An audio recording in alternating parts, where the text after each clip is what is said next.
Hello friends, English school पर आप सभी का स्वागत है। डब्ल्यू जे लोंग की बुक इंग्लिश लिटरेचर में हम थर्ड चैप्टर को स्टार्ट कर रहे हैं, जो डील करता है स्टार्टिंग पॉइंट को डील करता है ऑफ मिडिल इंग्लिश पीरियड, जिसको हम एंग्लो नॉर्मन पीरियड भी कहते हैं। ठीक है, तो आइए विदाउट एनी डिले वीडियो को स्टार्ट करते हैं। ओल्ड इंग्लिश को जानने के बाद we are going to start the chapter third, Anglo Norman period, that deals the period of 1066 1066 से 1350। ओरिजिनली अगर middle English period Anglo Norman period को क्या हम मिडिल इंग्लिश पीरियड के नाम से जानते हैं, और मिडिल इंग्लिश पीरियड की जो ड्यूरेशन है वो 1066 से 1500 एडी तक है। इस चैप्टर में जो टाइम डिस्कस किया गया है, पॉइंट डिस्कस किए गए हैं, उनकी ड्यूरेशन है 1066 से 1350 तक, at the age of Chaucer Chaucer के समय तक। तो हम एंग्लो नॉर्मल पीरियड को फर्स्ट फेज को स्टार्ट कर रहे हैं, जो बुक के पेज नंबर 46 से 66 को कवर करता है। सो आइए आगे बढ़ते हैं। एंग्लो नॉर्मन पीरियड, जिसको हम मिडिल इंग्लिश पीरियड भी जानते हैं, इससे पहले का जो पीरियड था ओल्ड इंग्लिश पीरियड, और इस पीरियड को middle English period of English literature, और इसके बाद के पीरियड को modern period of English literature. तो इस तरह से तीन सेक्शन में डिवाइड हो गया English literature period, old, middle and modern. तो ओल्ड इंग्लिश पीरियड में जो ट्राइब्स वहां पर थी, कौन कौन सी ट्राइब्स थी? एंजल्स थी, सैक्सन्स थी और जूट्स थे। इन तीनों को मिलाकर बना था एंग्लो सैक्सन एज। अब इसमें ऐड हो गए नॉर्मन्स। नॉर्मन्स जो शॉर्ट फॉर्म है नॉर्थमैन की, नॉर्थमैन, नॉर्थमैन को ही नॉर्मन बोला गया, और that is equal to Anglo Norman people और Anglo Norman period of English literature. जब एंजल सेक्शन के साथ नॉर्मन जुड़ गए, so this is known as Anglo Norman period of English literature, और मॉडर्निटी के हिसाब से इसको मिडिल इंग्लिश पीरियड बोला जाता है। बैटल ऑफ हेस्टिंग्स एक ऐसा पॉइंट है। बैटल ऑफ हेस्टिंग कब लड़ा गया था? 1066 एडी में, और इससे पहले का जितने भी पीरियड है that is covered old English period, old English period. और इसके बाद का जो समय है 1500 एडी तक, that is called middle English.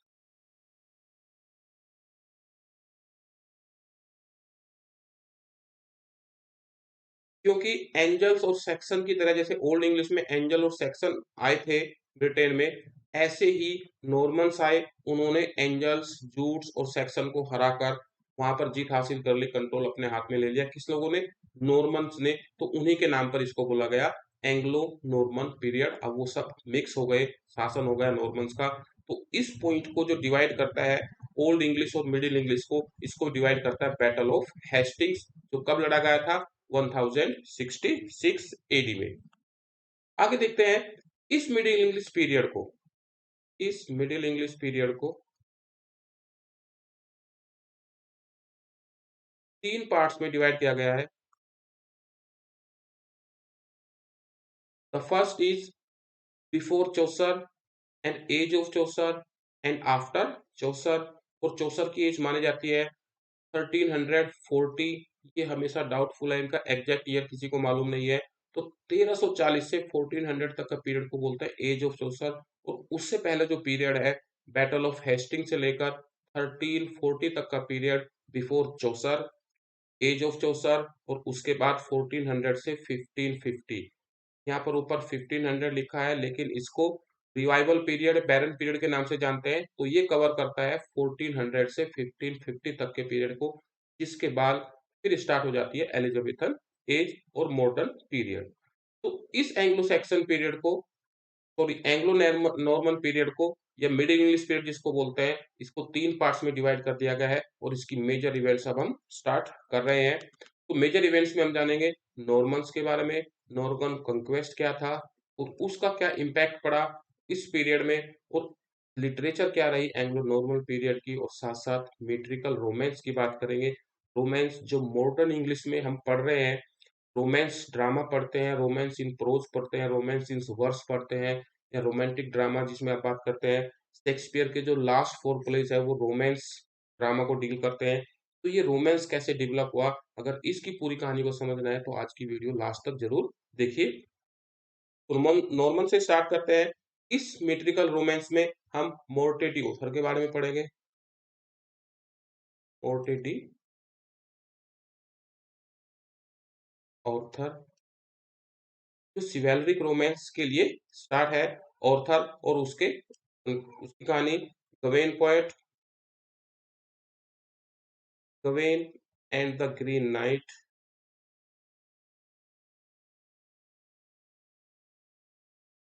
ये सब रोमांस वर्क है जो वर्स फॉर्म में लिखे गए थे। ये वर्स रोमांस है। मोर्टेटी ऑथर प्रोज रोमांस है। Gawain and Green Knight, the Pearl के बारे में जानेंगे। ये भी एक वर्स रोमांस है जिसको हम मीट्रिकल रोमांस बोलते हैं। मीट्रिकल रोमांस और वर्स रोमांस। ओल्ड इंग्लिश में जो उनकी लैंग्वेज थी, ओल्ड इंग्लिश लैंग्वेज में फ्रेंच आ जाती है, and that become the standard language of Anglo Norman period और मिडिल इंग्लिश पीरियड। और उसके बाद चौसर के बाद जो इंग्लिश में डेवलपमेंट हुआ जिसको हम मॉडर्न लैंग्वेज के रूप में पढ़ते हैं, जो आज हमारे सामने है, वो मॉडर्न लैंग्वेज ही है। That developed after the age of Chaucer. तो ये बीच का एक पीरियड है, ना ये इधर की है और ना ये उधर के है, तो मिडिल इंग्लिश पीरियड इसको बोला गया। इंग्लिश भी ऐसे ही है कि इसमें उस ओल्ड इंग्लिश में अब फ्रेंच का इफेक्ट आ गया है। तो आइए स्टार्ट करते हैं। What is Norman? ये नॉर्मन कौन है? Norman, the name Norman is the soften, यहाँ स्पेलिंग गलत होगी, SOFTN, soften form of Northman that came originally from Scandinavia. Scandinavia, like Jutes और एंजल की तरह ही ये स्कैंडिनेविया से आए थे। और नॉर्थ मैन की, NORTH, नॉर्थ मैन की ही शॉर्ट फॉर्म है, that is called Norman. They were bands of big, lone, fearless men bringing terror wherever they appeared. वो बहादुर, लड़ाकू और भयानक और डरावने थे, जहां भी जाते थे वहां पर डर का माहौल क्रिएट हो जाता था। तो somewhere they belong to the same race as the Danes. जिस जनजाति से, जिस रेस से, जिस नस्ल से डेंस लोग बिलोंग करते थे, ये भी उसी से बिलोंग करते थे। And they reached the coast of France, और ये फ्रांस के कोस्ट पर पहुंच गए, नॉर्थ साइड में। And conquered the whole northern country, उस पूरे नॉर्दर्न कंट्री को उन्होंने जीत लिया। एंड सेटल इन नॉर्मेंडी, और एक नॉर्मेंडी, फ्रांस में एक जगह है नॉर्मेंडी जो प्रेजेंट में भी ऐसा है, वहां पर ये 1912 एडी में ये सेटल हो गए। कौन? नॉर्मन। ये फैक्ट नोट कर लीजिए। नॉर्मन फ्रांस पहुंचे, फ्रांस पर जीत हासिल कर ली और नॉर्मेंडी में वो जाकर सेट हो गए 1912 में। और उसी को बोला गया है William the Normandy, William the conqueror. तो नॉर्मन्स कहां से आए थे? नॉर्मेंडी, जो एक फ्रांस में जगह है। ये इंपॉर्टेंट पॉइंट है, नोट कर लीजिए।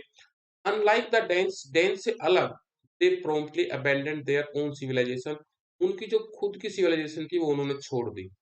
डेंस ने क्या किया था? उन्होंने अपनी कल्चर्स को फॉलो किया, उन्होंने अपने सॉन्ग्स, अपनी पोएट्री को फॉलो किया करते रहे, लेकिन इन्होंने अपनी कल्चर छोड़ दी और धीरे धीरे नई जगह पर जाकर, जो उनका फ्रांस, उनकी नया घर था, देयर नेम वाज नॉर्मेंडी, उस नई जगह का नाम नॉर्मेंडी था। उस जगह पे जाकर इन्होंने अपनी पुरानी सिविलाइजेशन को छोड़ दिया, लैंग्वेज को छोड़ दिया। दे एक्सेप्टेड, उन्होंने एक्सेप्ट कर लिया फ्रांस को, उनके आइडियल्स को। And spoke the French language, और फ्रेंच लैंग्वेज ये बोलने लगे नॉर्मन्स। तो आप समझ पा रहे हैं कि इंग्लिश के अंदर जो फ्रेंच और लैटिन इन्फ्लुएंस था, लैटिन इन्फ्लुएंस रोमन से आया था। ओके, जो रोम से क्रिश्चियंस ऑथर्स आए थे। अब फ्रांस से नॉर्मन्स आए हैं तो फ्रेंच इफेक्ट आया। And most of the part cover of these two language, Latin and French का इफेक्ट इंग्लिश में आज भी देखा जाता है। So this is the influence that came from the Anglo Norman period, from the Normans who came from Normandy, France. Rapidly adopt and improve the Roman civilisation, और जल्दी से उन्होंने फ्रांस में रहते हुए रोमन सिविलाइजेशन को अडोप्ट कर लिया। फ्रांस लैंग्वेज और रोमन सिविलाइजेशन को उन्होंने अडोप्ट कर लिया, और यही चीज फिर ब्रिटेन में पहुंच गई। नॉर्मन कॉन्क्वेस्ट, नॉर्मन की जीत। जो बैटल ऑफ हेस्टिंग्स था, battle of Hastings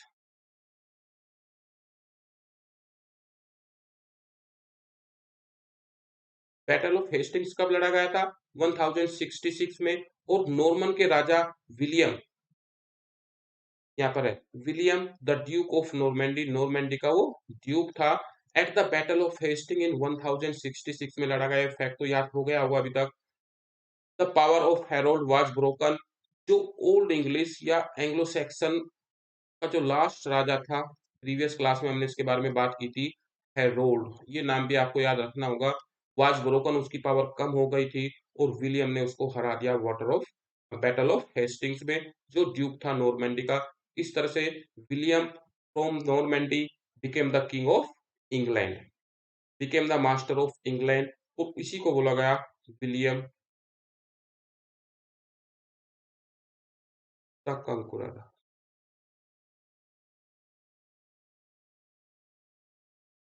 William the कंक्यूरर किसको बोला गया?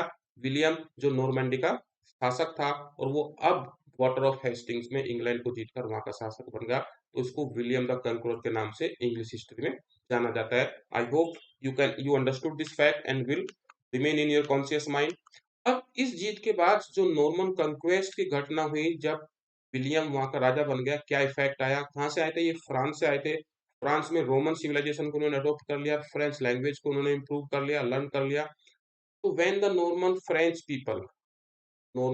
पीपल ही बोला गया इनको, रीच्ड एंग्लो सैक्सन इंग्लैंड, जब एंग्लो सैक्सन के इंग्लैंड में पहुंचे, they brought with them few things, वो अपने साथ कुछ चीजें ले आए। ये नोट करने वाली, समझने वाली चीज है। Norman brought the culture and ideals of Roman civilisation अपने साथ ले आए। रोम के सिविलाइजेशन, उनकी कल्चर, उनके आइडियल्स को अपने साथ ले आए to the home of the English people, that include vigorous and progressive Latin civilization and Roman language। और इसमें दो चीज इंक्लूड थी, लैटिन सिविलाइजेशन और रोमन लैंग्वेज उनके साथ साथ आ गई।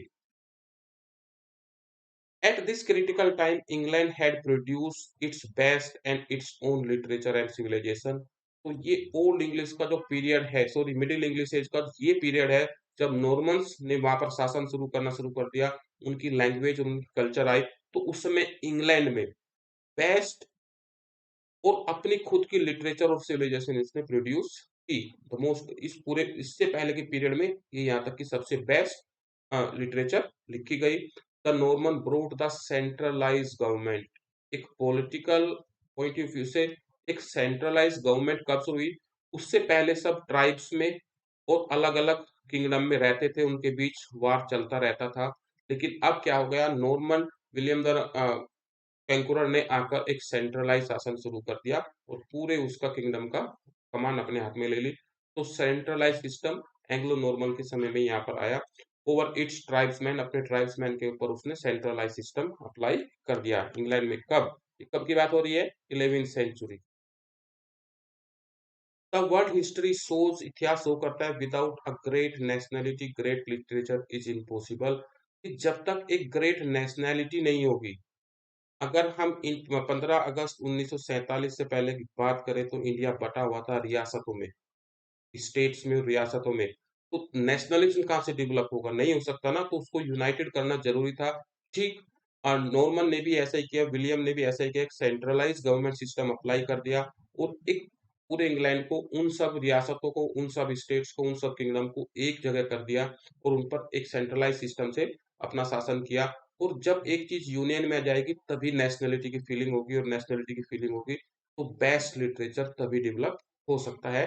This is says about the history. History says this.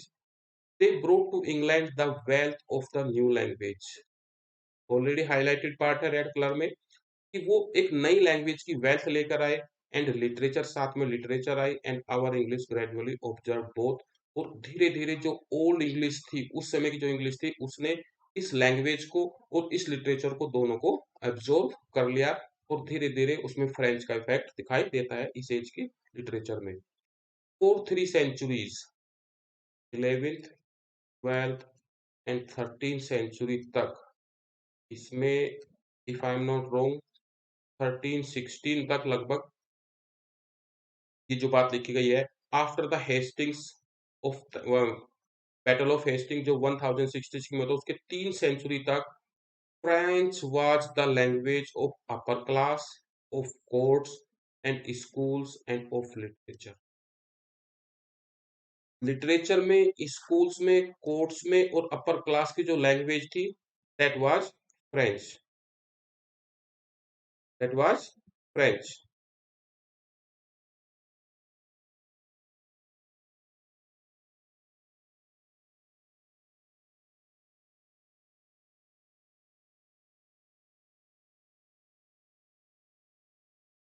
Good working. तो French was the language of that period for 3 centuries continuously. आप चौसर के समय में देखेंगे, चौसर ने लैटिन में भी लिखा है, फ्रेंच में भी लिखा है और इंग्लिश में भी लिखा है। तो उनके तीनों लैंग्वेज के वर्क को पढ़ना होता है, बिकॉज तब तक लैटिन, फ्रेंच और इंग्लिश उसके बाद डेवलप हुई। तो French was the language of court, राजा के कोर्ट के दरबार की लैंग्वेज की, कम्युनिकेशन की लैंग्वेज कोर्ट फ्रेंच थी। और जितनी भी हाई क्लास थी और स्कूल्स थे और लिटरेचर की लैंग्वेज फ्रांस बन गई थी। And it was the welding of Saxon and the French into the speech and produced wealth coordination। जो सैक्सन की लैंग्वेज थी उसी में फ्रेंच को ऐड कर दिया गया और वही मॉडर्न इंग्लिश की एक आधार बनी। Literature of Anglo Norman period के लिटरेचर के बारे में जानेंगे। इस समय पर किस तरह का लिटरेचर किया गया, यहाँ इस सेक्शन से अक्सर क्वेश्चन एग्जाम में आते हैं, चाहे वो कोई भी लेवल का एग्जाम हो। Literature was in the hands of clergy, that is was. Literature किसके हाथ में था? In the hand of clergy, जो अपर क्लास होती है, हाई क्लास होती है, उनके हाथ में था। Common people could not read it, क्योंकि उनकी लैंग्वेज भी फ्रेंच थी और उनको वहां पर एक्सेस नहीं थी, उनकी एजुकेशन इतनी नहीं थी। They can understood this new language, तो वो इसको नहीं पढ़ सकते थे। और उन कॉमन लोगों के लिए फ्यू सॉन्ग्स एंड बैलेड रखे गए थे, केवल थोड़े से पोर्शन में। Otherwise most of the part work in high language of France, और वो अकॉर्डिंग टू किसके लिए लिखी जाती थी? कैलर्जियन नोबल्स के लिए। अ सिंगल मैन्युस्क्रिप्ट, एक ही बहुत बड़ा मैन्युस्क्रिप्ट बुक होती थी, हाथ से लिखी हुई। Contain all the reading matter, जितना भी रीडिंग मैटर था वो एक ही बुक में हुआ करता था। बुक बहुत बड़ी हो सकती है, you can imagine. It was like a modern library, जो आजकल की लाइब्रेरी होती है ये उसी की तरह था। बहुत सारी बुक्स हम अलग अलग देखते हैं, लेकिन वहां पर एक ही कंबाइंड बुक थी। तो you can consider this manuscript, जो हाथ से लिखी इतनी बड़ी किताब थी, ये पूरा एक कलेक्शन होता था बहुत सारे रीडिंग मटेरियल का। और यही एक पूरा रीडिंग मटेरियल हुआ करता था, like a modern library. And most part of it covered by romance, और इसमें जो सबसे ज्यादा कहानियां थी, जो रीडिंग मटेरियल था, वो रोमांस था। इस टर्म को हम डिटेल में समझने वाले हैं, जिसको हम मीट्रिकल और वर्स रोमांस भी बोलते हैं, और फ्रांस फ्रांस का। कैल्टिक, जो कैल्ट लोग थे ओल्ड इंग्लिश में, उनका। And English heroes like Roland and Arthur and ट्राइस्टन।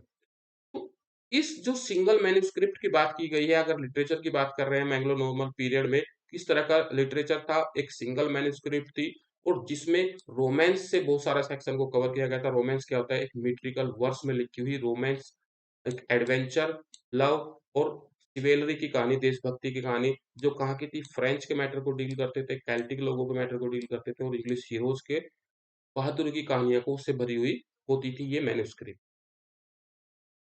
अब इसमें जो सबसे बड़ा नाम आता है वो जियोफ्री का मोनुमेंट आता है। जोफ्री, जो मोनुमेंट के एक मंक थे, उन्होंने एक हिस्ट्री बुक लिखी।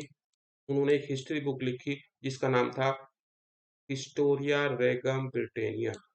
ठीक है, the history of Brython. History of Brython. अब ये ब्राइथोन क्या है? ओल्ड इंग्लिश में आकर इंग्लैंड बना, लेकिन जब रोमन सीजर ब्रूटस आए थे, उस समय उन्होंने वेस्ट में जाके जिस जगह को डेवलप किया था, जिस जगह को खोजा था, जिस जगह को शासन किया था, सीजर को जो अटैक हुआ था, ठीक है, उस समय वहां के जो लोग थे उनको ब्राइथोन्स बोला गया था, और उन्हीं के नाम पर उस जगह को ब्रिटेन बोला गया है। वो एंशियंट ब्रिटेन जितना भी है वो सब ब्राइथोन्स लोगों को ही जगह को बोला गया है। तो ब्राइथोन्स के ऊपर उन्होंने पूरी हिस्ट्री लिखी है। किसने? जियोफ्री ने। जियोफ्री का ये वर्क है, हिस्टोरी वर्क है, जो हिस्टोरिया रेगम ब्राइटेनिया है, जिसको बोलते हैं हिस्ट्री ऑफ ब्राइटोन, या जिसको जियोफ्री हिस्ट्री के नाम से जानते हैं। ये एक हिस्ट्री वर्क इन्होंने लिखा। अब ये कैसे इंपॉर्टेंट है एंग्लो नॉर्मन पीरियड में? Popular as a literary work, ये एक लिटरेरी वर्क भी है, as well as source book for which many later writer use their literary materials. जैसे हम जानते हैं विलियम शेक्सपियर ने अपने हिस्ट्री प्लेज के लिए सोर्स के रूप में किसको यूज किया? Holinshed Chronicles. Chronicles means history work. तो उस समय होलिनशेड ने जो क्रॉनिकल्स लिखे उसने भी किसी और वर्क को बेस बनाया होगा। तो मोस्ट ऑफ द लिटरेचर जो आ रही है या तो वो बाइबल पर पोएट्रीज बेस है, ट्रांसलेशन बेस है, ठीक है, या फिर हिस्ट्री है। और तीसरी चीज क्या आई? जो बहादुरी से भरी हुई पोयम्स है, जैसे बियोवुल्फ है, विरसित है। तीन तरह के लिटरेचर अभी तक हमने नोट किए हैं अब तक के इस हिस्ट्री में, डब्ल्यूजे लोंग में। सबसे पहले क्या थी? एडवेंचर और बहादुरी से भरी पोयम्स, विरसित एंड बियोवुल्फ, जो एंग्लो सैक्सन लोग लेकर आए थे, वो ओरल ट्रांसमिशन था। उसके बाद जैसे क्रिश्चियन लिटरेचर आया तो एक नए तरह का लिटरेचर लिखा गया, that was based on Bible, Christian पर बेस्ड था। तो वो भी पोएटिक फॉर्म में ही था। जो फॉर्म थी वो पोएट्री थी, लेकिन जो स्ट्रक्चर था, जो थीम थी, सब्जेक्टिविटी थी, वो थोड़ी सी चेंज हो गई यहाँ पर आकर ब्रिटिश सॉरी क्रिश्चियन लिटरेचर में। उसके बाद फिर हिस्ट्री वर्क लिखे गए। ब्रिटेन की जो बेडे ने सबसे पहले लिखा अक्लेसियास्टिकल हिस्ट्री ऑफ इंग्लिश पीपल, वो एक हिस्ट्री क्रॉनिकल्स था। उसके बाद काइने वुल्फ ने भी एक हिस्टोरिकल वर्क लिखा जिसमें सीजर से लेकर बाद तक की हिस्ट्री को जोड़ा गया। और उसके बाद एल्फ्रेड ने भी हिस्टोरिकल वर्क लिखा, जो प्रोज पहला वर्क है। प्रोज में पहले हिस्ट्री वर्क है, पहला प्रोज वर्क है, तो वो भी हिस्ट्री पर बसता। तो तीन तरह के वर्क आए, हिस्ट्री वर्क, साथ साथ poetic work on the base of Bible, and the heroic poems like Beowulf. तीन तरह के वर्क आए। तो ऐसा ही ये हिस्टोरी वर्क इसने जियोफ्री ने लिखा, जो ब्रिटेन सॉरी ब्राइटन की हिस्ट्री है, जोफ्री हिस्ट्री के नाम से जानते हैं। और जो बाद में आने वाले बहुत सारे ऑथर्स के लिए सोर्स का काम वो बना, ठीक जैसे होलिनशेड क्रॉनिकल्स वर्क था। Geoffrey was walls monk. वो वॉल्स एक एरिया पड़ता है इंग्लैंड में, वहां का एक monk था जिसने कलेक्ट किया दीज लीजेंड्स को, इन बहादुरी भरी कहानियों को, and supported by his imagination. और उनको सपोर्ट किससे मिली? केवल उसकी इमेजिनेशन से सपोर्ट थी उनको। There was no authentic source कि उसने उनको कैसे कलेक्ट किया। wrote a complete story of bright होन्स, और उसने ब्राइट होन्स की कंप्लीट स्टोरी लिख डाली। ब्राइट होन्स समझ गए हैं? जो ओल्ड इंग्लिश से पहले का जो एंशियंट ब्रिटेन है, जब रोमन्स ने आकर वहां अटैक किया था, सीजर आए थे, उस समय जो वहां पर ब्राइटहोन्स लोग रहते थे, उनको ब्राइटहोन बोला गया, जिसको एंशियंट हम ब्रिटेन कह रहे हैं। तो उसकी पूरी हिस्ट्री लिख दी इसने। क्या क्या कवर किया? It contains the lives and deeds. इसमें उनके जन्म और उनके कार्यों को कवर किया गया, ऑफ देयर किंग्स, उनके राजाओं को, फ्रॉम ब्रूटस से लेकर, जो एक फाउंडर था ब्रिटेन का। ब्रूटस को ब्रिटेन का फाउंडर माना गया, एंशियंट ब्रिटेन की बात हो रही है यहाँ पर। तो जूलियस सीजर तक उन्होंने लिखे। साथ साथ 689 एडी तक, जब डेथ ऑफ काउडालोक की हो जाती है, तब तक के पीरियड को जोफ्री ने अपने इस हिस्ट्री ऑफ ब्राइट होन्स में कवर किया। क्या? ब्रूटस से लेकर, सीजर से लेकर, और 7th सेंचुरी के एंड तक के पीरियड को उन्होंने इसमें कवर किया, जो एक सोर्स बुक बनी बाकी ऑथर्स के लिए। More important, it contained the native Celtic legends of Arthur. और इसमें उस ब्राइटन, उस एंशियंट ब्रिटेन का जो एक लीजेंड था आर्थर, के ऊपर बहुत सारे वर्क लिखे गए हैं बाद में भी। किंग आर्थर के नाम से जानते हैं, उनकी बहादुरी के नाम से जानते हैं, उनके राउंड टेबल्स जो 12 साथी थे उनके उनके नाम से जानते हैं। तो वो जो केल्टिक लेजेंड्स है, केल्ट से एक फ्रांस थे, एक केल्टिक थे और एक इंग्लिश थे। तो केल्टिक लेजेंड की कहानी आर्थर भी इसी हिस्टोरी वर्क में इंक्लूड थी एक तरह से। ये फर्स्ट एग्जांपल है जब इन्होंने फ्रांस के लिटरेचर से या फ्रेंच लोगों से, जो नॉर्मन्स आए थे, उनसे सुनकर इन चीजों को ट्रांसलेट कर कर ये इनको उस समय की इंग्लिश में यूज किया ऑर्थर की पहली कहानी को। This work gave a new direction to the literature of England. की लिटरेचर को एक नई डायरेक्शन मिली, showing the wealth of poetry की गुण मिला कि what is the real poetry. And साथ साथ रोमांस के बारे में उनको जानकारी मिली, what is the romance. And laying the tradition of Arthur and his knight. और एक तरह से यहाँ से ट्रेडिशन स्टार्ट हो जाता है कि आर्थर और उसके नाइट्स जो योद्धा है उनके ऊपर कैसे लिटरेरी वर्क कर सकते हैं। उनको एक स्टोरी, एक सोर्स, एक सब्जेक्ट मैटर के रूप में लिटरेचर में यूज करना स्टार्ट किया। तो इसका पूरा क्रेडिट जाता है जोफ्री के इस हिस्ट्री वर्क को। यहाँ पर ग्रेट एग्जांपल है, नोट कर लीजिए। शेक्सपियर का जो किंग लेयर है, थॉमस मेलोरी का मोर्टेटी ऑर्थर वर्क है, ये भी किंग आर्थर पर बेस्ड है। और टेनिसन का आइडियल्स ऑफ द किंग है, work founded on this work. ये सब इसी वर्क पर बेस्ड है कहीं ना कहीं। तो किंग लियर भी तो एंशियंट ब्रिटेन की कहानी को रिप्रेजेंट कर रहा है। तो जो होलिनशेड का क्रॉनिकल्स है, उसने इससे अपना सोर्स लिया होगा। तो the source this work become a source for modern English literatures author to develop their own literary work. तो उन्होंने इस वर्क से सोच लिया। तो शेक्सपियर का किंग लियर, थॉमस मेलोरी का Morte de Arthur, most most popular work है, ये याद रख लीजिए, थॉमस मेलोरी का मोर्टेडी ऑथर, जो लगभग 14 सेंचुरी में लिखा गया था। आगे आने वाली क्लास में डिस्कस कर लेंगे। It is most most important. और किंग आर्थर पर बहुत सारे वर्क लिखे गए हैं, जो आप देखेंगे। स्पेंसर का फेरी क्वीन है, वो भी कहीं ना कहीं इसी पर बेस है, किंग आर्थर की कहानी को रिप्रेजेंट करता है। ठीक है, तो आगे बढ़ते हैं। वर्क ऑफ फ्रेंच राइटर, यहाँ पर ये एक इंग्लिश राइटर के रूप में इन्होंने लिखा, लेकिन फ्रेंच राइटर्स ने भी कुछ लिटरेचर डेवलप की उस समय। ले माउंट ब्रूट, ले माउंट का ब्रूट वर्क है, जो जिसका मतलब होता है ब्रूटस। ये एक पोएटिक वर्क है, दैट इज ब्रूटस। तो लेआमोन इसके ऑथर है। This is the most important of English rhyming Chronicle. सबसे इंपोर्टेंट बात क्या है कि यहाँ पर एक राइमिंग स्टार्ट हो जाएगी। अभी तक हमने नोटिस किया कि अलिटरेटिव वर्ड्स और एक्सेंट पर ही केवल रिदम का यूज किया गया था, कोई राइम नहीं हो रही थी। बट यहाँ पर एक राइमिंग का यूज होने लगा, क्योंकि ये क्रॉनिकल वर्क है तो राइमिंग क्रॉनिकल्स बोला गया। It is related to the form of doggerel verse. Doggerel verse को डिटेल में जाने के एमएच अब्राम्स में, लेकिन फिलहाल जान जान लेते हैं कि जब एक फॉर्मल राइम पैटर्न को फॉलो किया जाए, बहुत स्ट्रिक्ट नहीं होता है, फॉर्मल नहीं कहूंगा बल्कि इनफॉर्मल राइमिंग पैटर्न को डेवलप किया जाता है एक लाइट वर्स के फॉर्म में। जैसे ब्लैंक वर्स होता है, ठीक है, फॉर्मल वर्स होता है, उसमें प्रॉपर राइमिंग होती है। ठीक है, तो इसमें क्या होता है कि इसमें लाइट वर्स का यूज किया जाता है, लाइट राइमिंग्स होती है, राइमिंग्स बहुत अच्छे से मैच नहीं कर पाती, तो लाइट फुट लाइट वर्स को ही डोगरियल वर्स बोला जाता है।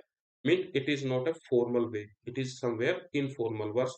तो एक हल्की फुल्की वर्स में सबसे पहले लिखे जाने वाले राइम क्रॉनिकल्स ये थे ब्रूटस। तो एक कौन थे, लगभग 1200 में ये पब्लिश हुआ था। Layamon is the first who ever wrote as Englishman के रूप में, और इंग्लिश लोगों के लिए ही लिखा, ऐसे पहले व्यक्ति लेमन थे। This is the story of Brutus, ये ब्रूटस की कहानी है। रोमन ब्रूटस नहीं है, ये great grandson of Aeneas of Troy, Troy के एनियस के ग्रेट ग्रैंडसन है। Who gathers his people, Brutus यहाँ अपने लोगों को इकट्ठा करता है। And sets out to find a new land in west, और वेस्ट में एक नई जगह ढूंढने निकल जाता है। और वो किस जगह को ढूंढता है, टाइटन्स लोगों की जगह को ढूंढता है। और एक तरह से एंशिएंट ब्रिटेन को ब्रूटस ने ही एस्टेब्लिश किया था, उसको खोजा था। ये एक इंपॉर्टेंट फैक्ट है। And the founding of the Briton kingdom, और उनको क्या मिल गया, ब्राइटन किंगडम मिल गया। And is the last part of the poem, poem के लास्ट पार्ट में इसी चीज को डील करते हुए दिखाया गया है। French writer popularise Arthurian legends, एक नोट कर लीजिए। जो किंग आर्थर और उसके नाइट्स की जितनी भी लीजेंड्स की कहानियां हैं, धीरे धीरे वो इंग्लिश लिटरेचर में आने लगी। इवन आज तक भी उस पर वर्क लिखे जाते हैं। इसको पॉपुलराइज उन फ्रेंच राइटर ने ही किया जो एंग्लो नॉर्मन के साथ इंग्लैंड आए थे, इंग्लैंड में आए थे, अपनी कल्चर लेके आए थे, तो उन्होंने ही इसको पॉपुलराइज किया।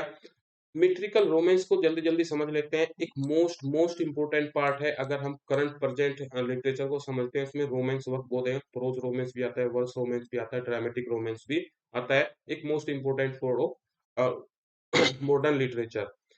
इसके फीचर क्या है, एक लव, सिवेलरी एंड रिलीजन। सिवेलरी मीन्स एक देशभक्ति, जोश और बहादुरी की जो कहानी होती है, साथ साथ लव, और उसमें religion are the three great literary ideas that fix express in metrical romance. इस मीट्रिकल रोमांस, मीट्रिकल इसलिए बोला गया क्योंकि ये वर्स फॉर्म में होता है। प्रोज में भी हो सकता है, प्रोज में भी रोमांस लिखे गए बाद में, लेकिन पहले जो रोमांस आए, अगर ये एग्जाम में क्वेश्चन आ जाता है तो मीट्रिकल रोमांस सबसे पहले आए। तो मीट्रिकल रोमांस के तीन फीचर है। अगर आप एज यू लाइक इट की बात करें, एज यू लाइक इट से आप समझ लीजिए वो एक रोमांस रोमांटिक प्ले है, नहीं है। As you like it William Shakespeare का, उसमें लव है, रोजलिंड और ऑरलैंडो का, वेलरी है, देशभक्ति है, बहादुरी है, और रिलीजन की बात तो मैं नहीं कह सकता, लेकिन ये सब चीजें उसमें दिखाई गई है। आप द टेम्पेस्ट में देख लीजिए, द विंटर टेल में देख लीजिए, लव एंड सिवेलरी ही मोस्ट इंपोर्टेंट फीचर है। सिंबेलाइन में देख लीजिए। तो these are the characteristic of a romance. Romance के यही फीचर है, हम कई बार समझ नहीं पाते कि व्हाट इज अ रोमांस। तो रोमांस एक ऐसी कहानी जो वर्स या प्रोज दोनों में हो सकती है, लेकिन जिसकी थीम कहीं पर है, लव, chivalry एंड रिलीजन पर बेस्ड होती है। The Norman first brought this type of romance into England, और ये रोमांस सबसे पहले कौन लेकर आए थे, नॉर्मन्स लेकर आए थे, मिडिल इंग्लिश में। कितना इंपॉर्टेंट फैक्ट है। Romance is a long poem और सीरीज ऑफ पोयम। फिलहाल ये वर्स रोमन है, इसलिए यहाँ पर पोयम वर्ड यूज किया है। अगर मॉडर्न कॉन्टेक्स्ट में पहुंचेंगे तो ये वर्स और प्रोज कहीं पे भी हो सकता है, ड्रामे भी हो सकता है। तो फिलहाल की इस नॉर्मल पीरियड में ये एक लॉन्ग पोयम या सीरीज ऑफ पोयम होती है, ट्रीटिंग जो डील कर रही है लव या नाइटली किसी योद्धा के एडवेंचर की कहानी को, या फिर दोनों को। ठीक है। द टेम्पेस्ट में मिरांडा और फर्डिनेंड की कहानी को डील किया गया है। उसमें कुछ विलन्स भी वहां पर आ जाते हैं। ठीक है, वो उनको मारना भी चाहते हैं, उसके फादर को मारना चाहते हैं, ड्यूकडम को तो पहले ही कर चुके हैं, उसके रामराज्य को। It is a hero as a knight. जो हीरो होता है वो एक योद्धा होता है, और उसके जो अदर कैरेक्टर्स होते हैं वो फेयर लेडीज है। आप विंटर्स टेल में देख लीजिए, सिम्बरलीन में देख लीजिए, एज यू लाइक इट में देख लीजिए, इन ड्रामेटिक रोमांस में। तो फेयर लेडीज भी अलग कैरेक्टर्स में आती है जो दुख में होती है। वॉरियर्स होते हैं जो आर्मर के साथ होते हैं, हथियारों के साथ, गार्ड के साथ। जाइंट्स होते हैं, ड्रैगन्स होते हैं, एन्चेंटर्स होते हैं, एंड वेरियस एनिमीज भी होते हैं। वो चर्च के हो सकते हैं इस समय के हिसाब से, या स्टेट के कुछ एनिमीज भी हो सकते हैं। तो इन सभी वर्क में जो मैं शेक्सपियर के वर्क बता रहा हूँ, इनमें सब में विलेंस जो है वो यही कैरेक्टर है, वो एनिमीज है। अदरवाइज हीरो हीरोइन के प्यार के बीच में जितने स्ट्रगल्स आते हैं उसको पाने के लिए, तो वो जो पूरी कहानी आती है, that is called a romance, और वो ड्रामेटिक रोमांस बन जाता है। तो रोमांस की स्टार्ट यही हुई होती। एंग्लो नॉर्मन नॉर्मन्स ही उसको सबसे पहले इंग्लिश लिटरेचर में लेकर आए थे, रोमांस को। इट एम्फेसाइज, ये किस चीज पर एम्फेसाइज करता है? लव पर, रिलीजन पर, and duty as defined by chivalry. जो देश के प्रति एक बहादुरी की जो कहानी दिखाई गई है, उन चीज पर ये फोकस करता है। It emphasise the story. इसमें कहानी पर ज्यादा स्ट्रेस होता है, ना कि इसकी फॉर्म पर। वो वर्स में भी हो सकती है, प्रोज में भी हो सकती है, ड्रामा भी हो सकता है। तो रोमांस हमेशा क्या होता है, वो स्टोरी पर फोकस होता है, उसकी प्लॉट पर चीज फोकस कर रही है। In England, this metrical system came to contact with the uneven lines. इसमें लाइंस अनइवन थी। द स्ट्रॉन्ग एक्सेंट का यूज किया गया, and the alliteration of the native songs. और जो नेटिव सॉन्ग्स के एलिट्रेशन उनको यूज किया गया। एलिट्रेशन हम पढ़ चुके हैं, फिगर ऑफ स्पीच होते हैं जिसमें स्टार्टिंग के कुछ वर्ड एक ही लेटर या साउंड से स्टार्ट होते हैं। तो एलिट्रेशन का यूज किया गया, और इस पीरियड तक कहीं ना कहीं एलिटरेटिव वर्ड्स ही लिखे गए जिसमें एक्सेंट और एक ही लेटर या साउंड से स्टार्ट होने वाले स्टार्टिंग में कुछ वर्ड्स का यूज किया जाता है, उसी से रिदम पैटर्न बन जाता है। तो एलिट्रेशन नेटिव सॉन्ग्स में यूज किए गए, स्ट्रॉन्ग एक्सेंट्स था, और अनइवन लाइंस थी इन रोमांस में, जिनको हम मेट्रिकल रोमांस कह रहे हैं। The English reader the most interesting of the romance कौन कौन से हैं? Those which deal with the exploits of Arthur and his knights of the round table. ये नाम तो आपको याद होगा, अगर नहीं है तो उसको याद कर लीजिए हर तरह से। किंग आर्थर और उसके जो नाइट्स थे, 12 नाइट्स थे जिनको राउंड टेबल पर वो बैठते थे, तो उनके नाइट्स ऑफ राउंड टेबल बोला जाता है। इस पर बेस्ड इंग्लिश रोमांस की सबसे जो पॉपुलर कहानी है वो यही है, King Arthur and his 12 knights of round table. Richest source house, ये फैक्ट नोट कर लीजिए। ये जो वर्क था, ये रोमांस था, ये रिचेस्ट सोर्स स्टोर हाउस बना of the romance work that our literature has ever found. और इस वर्क के बेस पर 13, 14, 15, 16 और 20th सेंचुरी तक इतने वर्क इसी वर्क के बेस पर लिखे गए। जितने भी मैं बताता हूँ, मोर्टे डी ऑथर का है, टेनिसन का है, तो they are based on fairy queen है, सब इसी पर बेस्ड है। तो ये एक स्टोर हाउस था सोर्स का, जिसमें बाद में आज तक के लिटरेचर में इसको यूज किया गया। अगर फर्स्ट प्रिंटिंग प्रेस की हम बात करें, और जब इंग्लैंड में फर्स्ट प्रिंटिंग प्रेस आई थी, तो विलियम कैक्सटन इतने कंफ्यूज थे कि किस वर्क को मैं पब्लिश करूं, और चौसर के कैंटरबरी टेल को करूं, या इसको करूं, या उसको करूं, बाइबल को करूं। तो उन्हें मोर्टे डी ऑथर को सबसे पहले पब्लिश किया था। ये एक फैक्ट आप नोट कर लीजिए। मोर्टे डी ऑथर ही फर्स्ट टाइम जब प्रिंटिंग प्रेस आई थी, it was in 1476, if I'm not wrong, 76 और 74, whatever the year। तो इस ईयर में जब विलियम कक्सटन ने प्रिंटिंग प्रेस स्टार्ट की थी, तो उन्होंने फर्स्ट पब्लिश वर्क था Morte de Arthur. Arthur means king Arthur की ही कहानी थी, जो थॉमस मलोरी ने दोबारा से लिखी। उसके बाद टेनिसन ने लिखी, एडमंड स्पेंसर ने लिखी। तो this was the most interesting work. There were many cycles. Cycles means हर एक स्टेप की कहानियां पोएम के रूप में प्रेजेंट की गई, उसी को साइकिल्स बोला गया है। ऑर्थेरियन रोमांस इस किंग आर्थर पर बेस्ड इस ऑर्थेनियन रोमांस के बहुत सारे साइकिल्स आए, जिसमें से सबसे चीफ है द गवेन साइकिल। सर गवेन्स ने जो लिखा, इसके सॉरी ऑथर इसके क्लियर नहीं है, ये एक पूरा साइकिल का नाम है द गवेन साइकिल। तो गवेन साइकिल, गवेन एक साइकिल है किंग आर्थर पर जो लिखे गए दो दूसरे वर्क है। The Gawain and the Green Knight इसका टाइटल है, the Gawain and the Green Knight इसका ऑथर अननोन है। जल्दी जल्दी समझ लेते हैं। All our early English romances are either copies और ट्रांसलेशन ऑफ फ्रेंच, या तो वो कॉपी थी या फ्रांस की ट्रांसलेशन थी। तो the material is taken from France source, France के सोर्स से मटेरियल लिया गया, ये तो बात ठीक है। But early romance are the finest, लेकिन आज तक के उसमें जो इंग्लैंड में लिखे गए रोमांस थे वो सबसे फाइनेस्ट थे, भले उनका सोर्स फ्रांस से लिया गया होगा, क्योंकि that was the effect of Anglo Norman period. The unknown author of this romance probably, कौन से रोमांस की बात कर रहे हैं हम? The Gawain and the Green Knight, title याद कर लीजिए। एंग्लो नॉर्मन पीरियड का एक ग्रेट रोमांस वर्क है, literature of middle English period, age of before Chaucer. Our early romance are finest, unknown author थे। उनका जो दूसरा वर्क था वो था the Pearl. Is the greatest poet of the Norman period के सबसे ग्रेटेस्ट पोएट माने जाते हैं, हालांकि अननोन है किसने ये लिखा। In this cycle there is a combination of French and Saxon elements, Anglo Saxon और फ्रेंच दोनों ही एलिमेंट है, तो ये बन जाता है एंग्लो नॉर्मन एलिमेंट, जिसको हम बोलेंगे। It is written in elaborate stanza form, इसमें कंबाइन करता था मीटर एंड एलिट्रेशन। एलिट्रेशन अगर हम बात कर चुके हैं, जितने भी वर्क थे वो एलिट्रेटिव वर्ड्स में लिखे जा रहे थे। तो मीटर और एलिट्रेशन को कंबाइन करते हुए एक एलोबरेट मीन्स एक बड़े लेंथी स्टेंजा, स्टेंजाज की संख्या बहुत ज्यादा थी, एक एलोबरेट स्टेंजा फॉर्म में ये वर्क लिखा गया है। क्या नाम है? The Gawain and the great knight, green knight sorry.